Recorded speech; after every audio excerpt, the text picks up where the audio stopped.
Hello, আমি সুস্মিতা। আজকে নিয়ে চলে এসেছি কিন্তু একটা রাইসের রেসিপি নিয়ে, আর যেটা কিন্তু একদম ঝটপট হয়ে যাবে।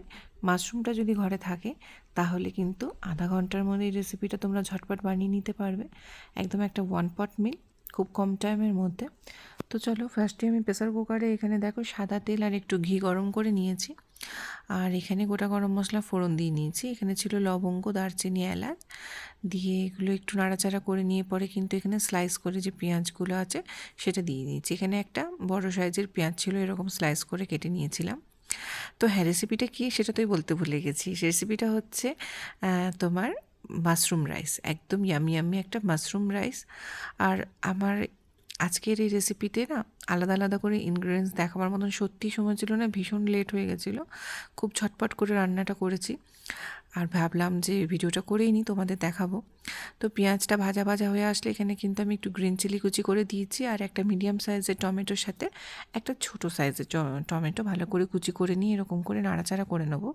আর 1 চামচ নুন দিয়ে দেবো যাতে এই টমেটোটা আর পেঁয়াজটা ভালো করে একটু মজে আসে। তো হ্যাঁ, যেটা বলছিলাম, মানে খুব তাড়া ছিল, আজকে বাইরে বেরিয়েছিলাম, তো রান্নাবান্না সেরকম হয়নি। এটা রাতের ডিনারের জন্য। বাড়িতে আমার মাশরুম ছিল, তো ভাবলাম চলো এই মাশরুম রাইসটা বানিয়ে নেওয়া যাক। একটা ওয়ান পট মিল, মানে খাওয়াও হয়ে যাবে পুরো, আর সব কিছু মানে থাকবে এরকম একটা জিনিস। তো দেখো, এখানে কথা বলতে বলতে এখানে টমেটো আর পেঁয়াজটা ভালো করে মানে মজে এসছে। সেই সময় কিন্তু এখানে আমি 1 চামচের মতন আদা বাটা দিয়েছি, আর 1.5 চামচের মতন রসুন বাটা দিয়েছি, আর এখানে দিয়েছি কাশ্মীরি লাল লঙ্কার গুঁড়ো। তো এইগুলো দিয়ে পরে আমি ভালো করে মশলাটা কষিয়ে নেবো। এখানে কিন্তু আমি হলুদ দিইনি। আচ্ছা, এটা হচ্ছে মাশরুমটা, যেটা আমি তোমার টক দই, হলুদ, সামান্য পরিমাণে নুন, একটু সাদা তেল আর একটু চিকেন মশলা দিয়ে আর একটু তোমার কুকিং অয়েল দিয়ে ভালো করে ম্যারিনেট করে নিয়েছিলাম, ধনে গুঁড়ো, জিরে গুঁড়ো দিয়ে। ঠিক আছে? তো এটার কোনো টাইম নেই। তো ওই যে বললাম, রান্না করতে করতেই তুমি পুরো জিনিসটা করতে পারো। তো সেজন্য বলবো না যে 10 মিনিট বা 15 মিনিট এরকম ম্যারিনেট করে টাইমিং রাখবে, কোনো দরকার নেই। রান্না করতে করতেই তুমি এই কাজগুলো করে নিতে পারো। তারপরে দেখো, মাশরুমটা দিয়ে ভালো করে একটু কষিয়ে নেবো যতক্ষণ না পর্যন্ত তেলটা বেরিয়ে আসছে। যেই না তেল বেরিয়ে আসছে সেই সময় কিন্তু আমি এই যে চালটা ধুয়ে রেখেছিলাম, এখানে আমি কোলাম রাইস ইউজ করেছি, চালটা ধুয়ে রেখেছিলাম জল ঝরতে। তো এই চালটা কিন্তু তারপরে আমি ওই মশলার মধ্যে দিয়ে, মাশরুম মশলার মধ্যে দিয়ে ভালো করে একটু কষিয়ে নেবো। আর ভালো করে কষানো হয়ে আসলে কিন্তু আমি এখানে আবার একদম স্বাদ মতো নুন দেবো। ফার্স্টে আমি একটু নুন দিয়েছিলাম, সেটা মাথায় রাখতে হবে। বাদ বাকিটা এরপরে সেরকমভাবে নুনটা দিয়ে নেবো।